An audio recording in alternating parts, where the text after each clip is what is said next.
नमस्कार दोस्तों, स्वागत है आपका हमारे यूट्यूब चैनल पर। आज हम देखने वाले हैं 12वीं हिंदी युवक भारती का एक कैसे रणनीति होना चाहिए, कैसे आपको पढ़ना चाहिए बोर्ड एग्ज़ाम 2022 के लिए। तो 5 अप्रैल को आपका हिंदी का पेपर है। देखते हैं कि कैसे आपको ये पढ़ना है।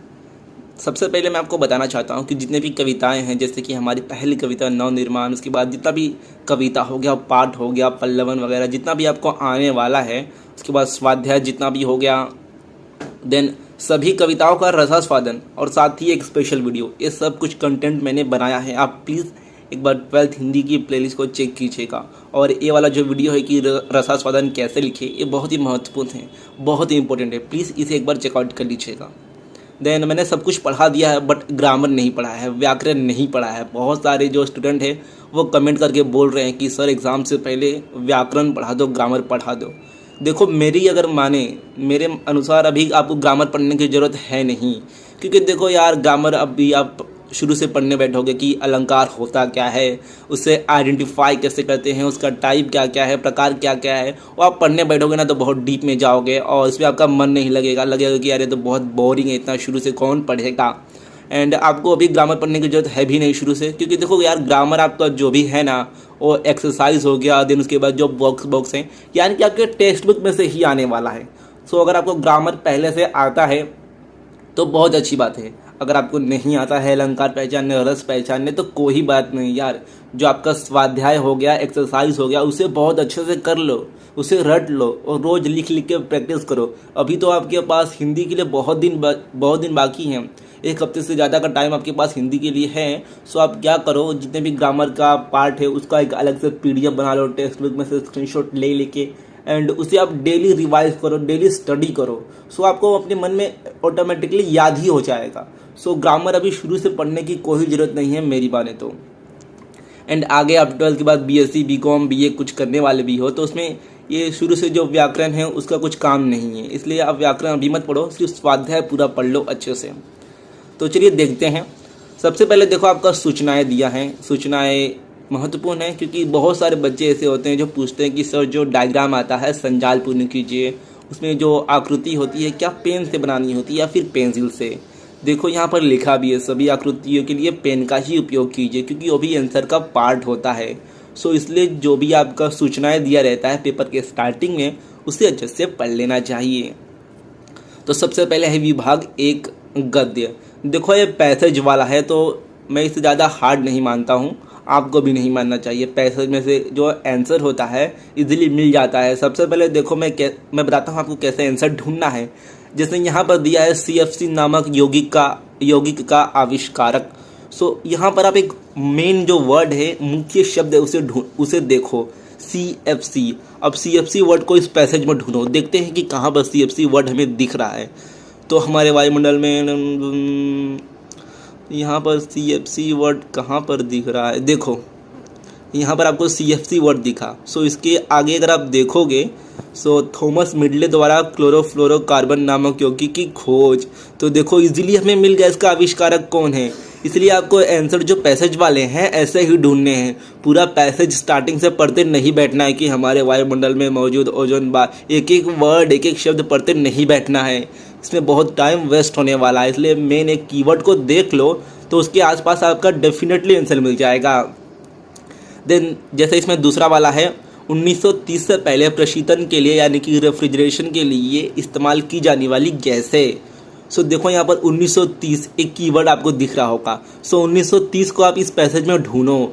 देखो यहाँ पर ये 1930 आपको दिख रहा है।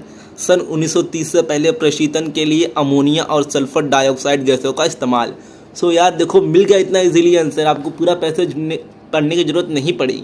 तो ये आपका यहाँ पर हो गया। देन उसके बाद अगला है परिषद में प्रयुक्त शब्द युग्म ढूंढ कर लिखिए। तो शब्द युग्म यार बहुत इजी है, ये आपको आना ही चाहिए, आपने पहली बार क्लासेस से पढ़ा है। तो शब्द युग्म मुझसे किसी ने कमेंट करके पूछा था कि होता क्या है। देखो आपको मैं इजीली बता देता हूँ। जैसे कि यहाँ पर बेरोक टोक दिया है।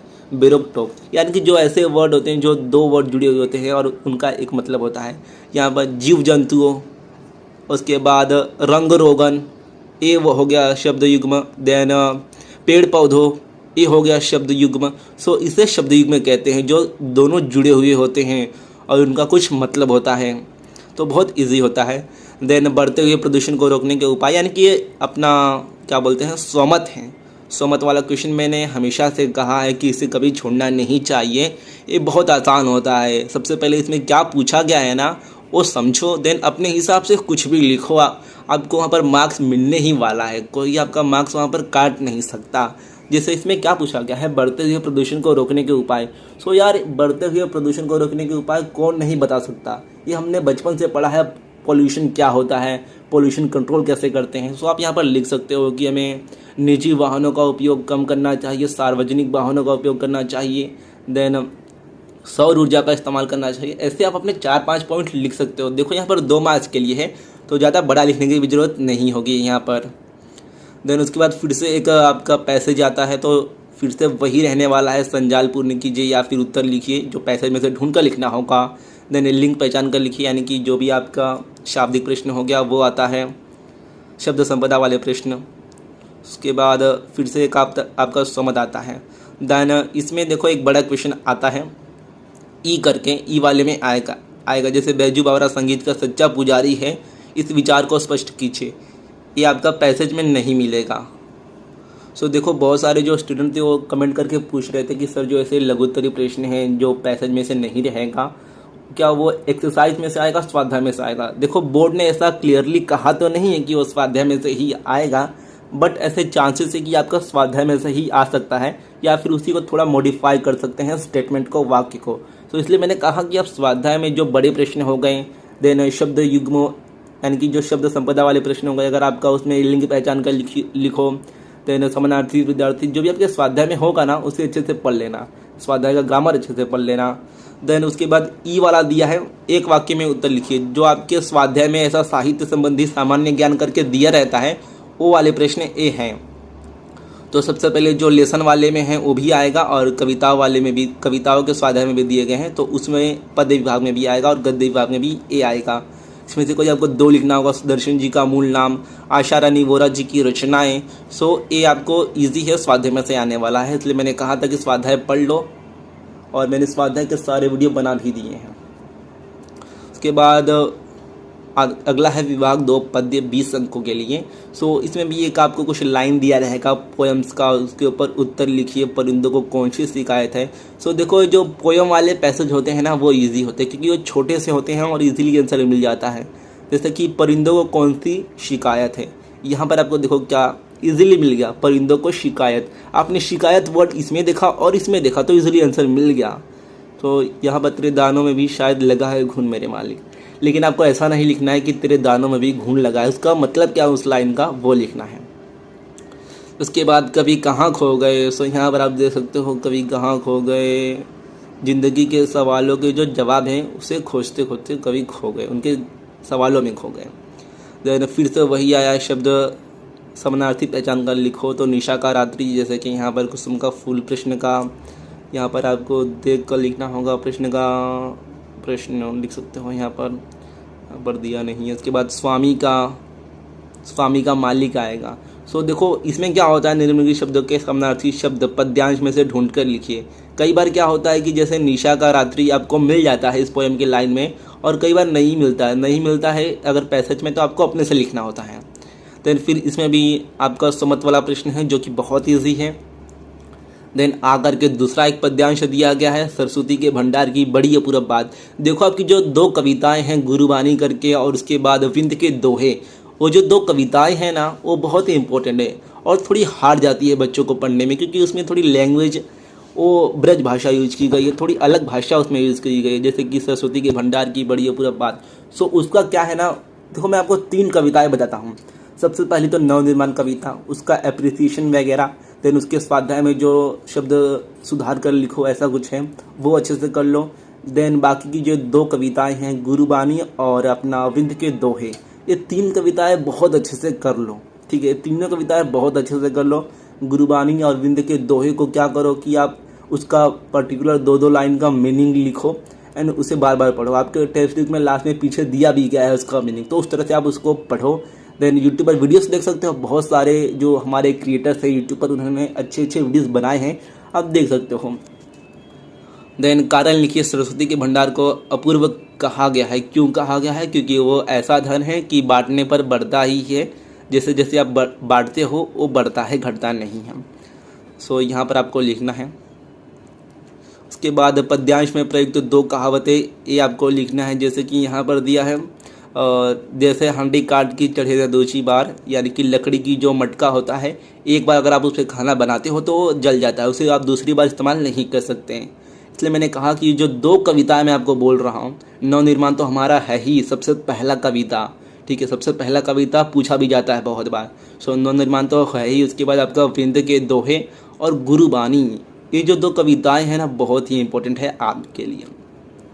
देन फिर से इसमें आपका समझ पूछा गया है, अपने विचार व्यक्त कीजिए, तो भाई अपने हिसाब से आप कुछ भी लिख सकते हो।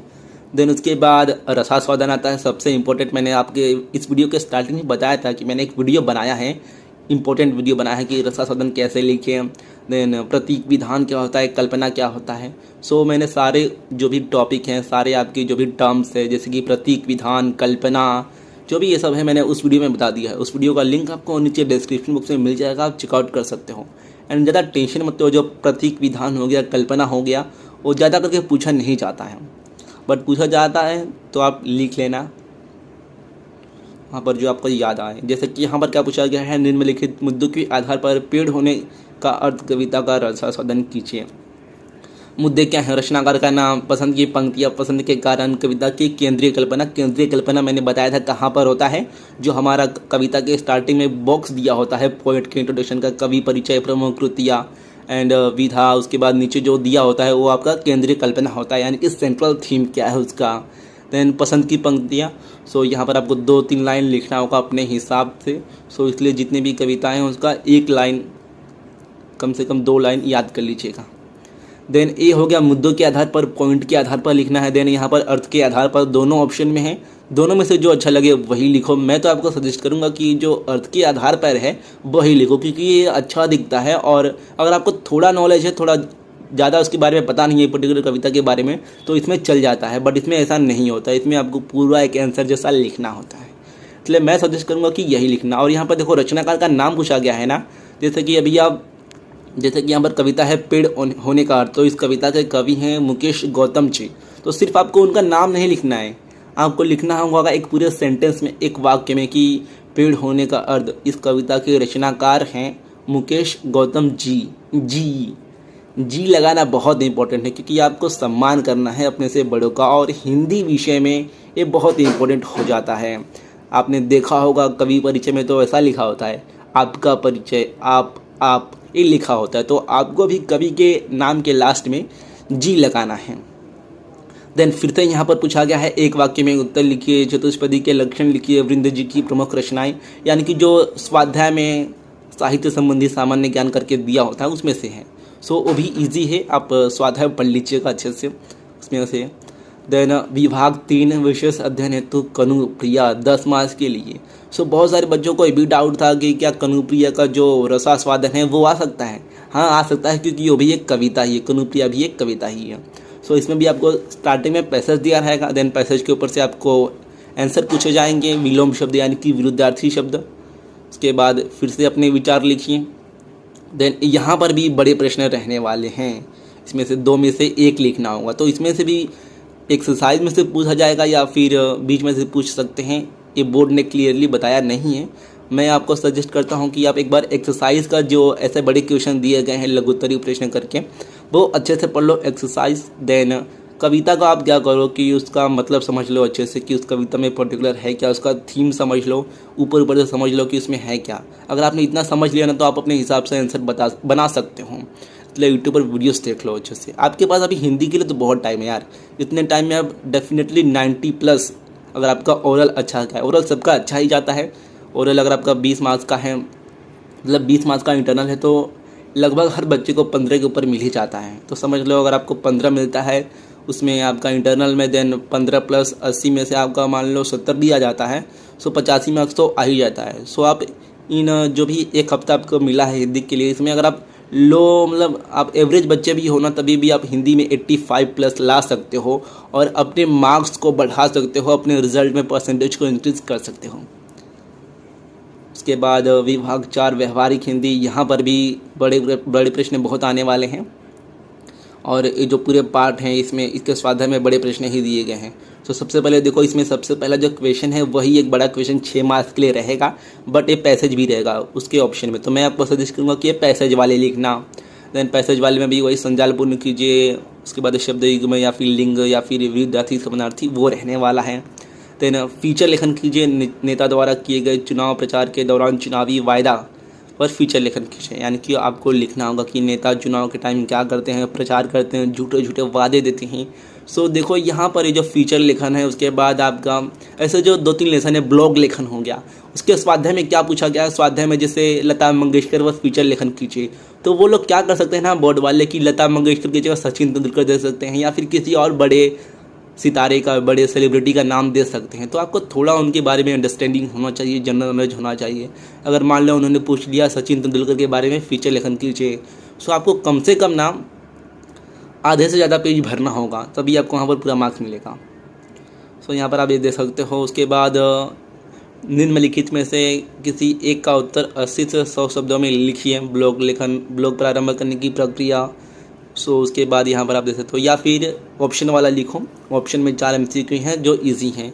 इसके बाद अपठित गद्यांश है, अनसीन पैसेज। सो अनसीन पैसेज है, सो वही क्वेश्चन रहेंगे, संजाल या फिर उत्तर पूर्ण करो। देन विलोम शब्द लिखो। उसके बाद फिर से एक स्वमत रहने वाला है, जो स्वमत वाला कभी मत छोड़ना। उसके बाद पारिभाषिक शब्द लिखिए। आपके देखो लेसन के एंड में नहीं, बुक के एंड के पेजेस पर कुछ ऐसे वर्ड हैं इंग्लिश के, देन इसका हिंदी में मतलब दिया है, तो वो 4 मार्क्स के लिए आएगा। टोटल 8 ऐसे वर्ड रहेंगे इंग्लिश वाले, देन उसमें से आपको 4 लिखना होगा। सो वो भी ईजी है अगर आप एक बार पढ़ लेते हो या फिर उसका नोट्स बना लेते हो, थोड़ा थोड़ा नोट्स। देखो आपको हिंदी में भी थोड़ा मेहनत तो करना है, मेहनत तो थोड़ा हर जगह करना होता है। सो यहाँ पर आप देख सकते हो इंग्लिश के वर्ड रहेंगे, उसका आपको हिंदी में मतलब लिखना होगा।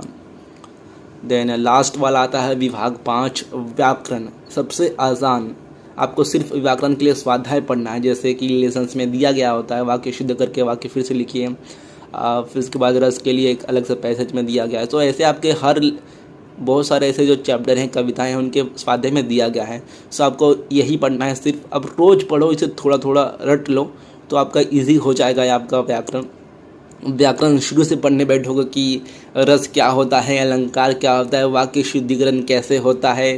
ठीक है, अगर आप शुरू से पढ़ने बैठोगे ना तो बहुत बोरिंग हो जाएगा, आप उसे पढ़ भी नहीं पाओगे अच्छे से, क्योंकि लगेगा यार ये तो बहुत टाइम ले रहा है, मेरे पास दूसरे भी काम है। तो आपको ये शुरू से पढ़ने मत बैठो अभी, मेरी तो यही सलाह है। पढ़ना चाहते हो तो पढ़ सकते हो, लेकिन मैं तो यही कहूँगा कि आप सिर्फ जो स्वाध्याय दिया गया है उससे अच्छे से पढ़ लो, स्वाध्याय के बड़े प्रश्न अच्छे से पढ़ लो, देन उसके बाद व्याकरण अच्छे से कर लो। सो ये यहाँ अब देख सकते हो कि व्याकरण में कैसे प्रश्न रहेंगे, ऑप्शन भी रहेगा, अच्छे से लिखना। देन अलंकार पहचानो, रस पहचानो, मुहावरों का वाक्यों में प्रयोग करो एंड वाक्य शुद्ध करके लिखो, मुहावरों के अर्थ लिखकर। सो आपको विवश होना, उसके आगे इसका अर्थ लिखना होगा और नीचे वाक्य प्रयोग करके आपको उसका वाक्य लिखना होगा। सो इस तरह से आपका कुछ पेपर था हिंदी का। आई होप आपको ये वीडियो अच्छा लगा होगा। देखो हिंदी ना यार बहुत आसान सब्जेक्ट है, और मैं क्या आशा करता हूँ, आपको सलाह देता हूँ कि इसमें अच्छे से जमकर, ये जो आपको 1 हफ्ते से अधिक का समय मिला है हिंदी के लिए, इतना टाइम मिला है ना, इसमें आप बहुत अच्छे से हिंदी की तैयारी करो। रोज़ आप 1 घंटा भी पढ़ोगे या फिर एक ही दिन 4 घंटा पढ़ दोगे ना, तो आपकी हिंदी की पूरी तैयारी हो जाएगी, क्योंकि ज़्यादा इसमें आपको कुछ पढ़ना नहीं है। एक बार क्या करना, यूट्यूब पर वीडियोस देखना, सारे जो कविताएं हैं, आपका जो भी लेसन वगैरह है उसे अच्छे से यूट्यूब पर देखना। उसमें मेन दिया क्या है आपको ये समझ में आ जाएगा। अगर आपको एक बार ये समझ में आ गया कि उसमें दिया क्या है, तो आप इजीली उसके आंसर बनाकर लिख लोगे, एग्ज़ाम में आएगा। तो देन वो करना है आपको। उसके बाद ब्लॉग लेखन, फीचर लेखन का स्वाध्याय कर लो। और ऐसे जो लोग हैं जैसे कि सचिन तेंदुलकर, थोड़े बड़े लोग, सेलिब्रिटी जिनको कहते हैं, उनके बारे में थोड़ी जानकारी प्राप्त कर लो, क्योंकि फीचर लेखन में ऐसे आ सकते हैं क्वेश्चन। देन उसके बाद आपका व्याकरण के लिए वही स्वाध्याय करो। तो इतना कुछ हार्ड नहीं है आपका हिंदी का पेपर। इसमें आपको सबको 80 के ऊपर तो मिल ही जाएंगे आराम से, क्योंकि ओरल में सबको अच्छे मार्क्स ही मिलते हैं इंटरनल में, एंड इसमें भी आपको अच्छे मार्क्स मिलेंगे, यही आशा करता हूँ। मिलते हैं नेक्स्ट वीडियो में। वीडियो पर देखने के लिए बहुत बहुत धन्यवाद। Thank you guys.